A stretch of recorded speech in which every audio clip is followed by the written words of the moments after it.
ఏర్పాటు చేసిన ఈ కార్యక్రమం అంబేద్కర్ సంఘంకి ప్రత్యేక ధన్యవాదాలు తెలుపుతూ, ఎందుకంటే నేటి ఆధునిక యుగంలో టైం ఇవ్వడం అనేది చాలా కష్టమైన తరుణంలో మహాత్ముల జయంతులు వర్ధంతులు జరుపుతూ వారి ఆశయాలను నేటి సమాజానికి అందిస్తూ ఇలాంటి కార్యక్రమాలు చేయడం నిజంగా గొప్పదనం. ఇలాంటి కమిటీకి ప్రత్యేక ధన్యవాదాలు భారత్ గ్రామం తరఫున. అయితే మహాత్మా జ్యోతిరావు పూలే గారి జయంతి జరపడం చాలా సంతోషదాయకం. ఆనాడు దాదాపు 200 సంవత్సరాల క్రితం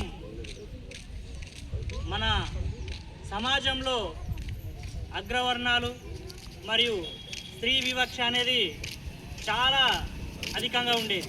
అలాంటి స్త్రీ వివక్ష మరియు అగ్రవర్ణాల వివక్షను ప్రాలదోలడానికి నేను సైతం అని ముందుకు వచ్చి ప్రాణాలు ఎదురొట్టి ఆ రోజు జరుగుతున్న అన్యాయాలపైన అరాచకాలపైన ఒక పోరాటం చేద్దామనే ఉద్దేశంతోన సతీ సహజనం వ్యతిరేకంగా మరియు శ్రీ విద్య నేర్పడంలో ముందుండి పోరాటం చేసి తాను సమాజానికి ఆదర్శప్రాయంగా ఉండాలని స్త్రీలను మొదటగా చదివించడంలో మొట్టమొదటిసారి నా భార్య నుంచే స్టార్ట్ చేస్తానని సొంత భార్యకే విద్య నేర్పి ఒక ఉపాధ్యాయురాలుగా తయారు చేసిన గొప్ప వ్యక్తి జ్యోతిరావు పూలే గారు.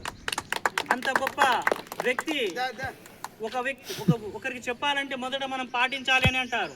ఆ రోజు ఆయన సమాజంలో ఆడపిల్లలు చదువుకుంటే ఇల్లు బాగుంటుంది, ఇల్లు బాగుంటే గ్రామం బాగుంటుంది, గ్రామం బాగుంటే దేశం బాగుంటుందని నమ్మిండు. కాబట్టే మొట్టమొదటి మార్పు ఆయన ఇంటి నుంచే స్టార్ట్ చేసిండు. శ్రీ విద్య ఆయన ఇంటి నుంచే తన భార్యకు సొంతంగా నేర్పి మా సమాజంలో ఒక మొట్టమొదటి మహిళా ఉపాధ్యాయుడిగా తీర్చిదిద్దడంలో ఆయన ఆధునిక యుగంలో ఏం జరుగుతుందని ముందే ఊహించి ఆ రోజు ఆ విధంగా చేసాడు. కాబట్టి నేటి సమాజంలో ఉన్న చిన్న పిల్లల నుంచి పెద్దవారి వారికి చదువు అనే ప్రాముఖ్యత ఈరోజు చాలా మందికి తెలిసింది. అణగారిన వర్గాల నుంచి ఎంతోమంది ఉద్యోగాలు సాధిస్తున్నారు. ఇలాంటివి సాధిస్తున్నామంటే ఇలాంటి గొప్ప వాళ్ళ త్యాగం ఫలితంగానే అని మనం గుర్తుంచుకోవాలి.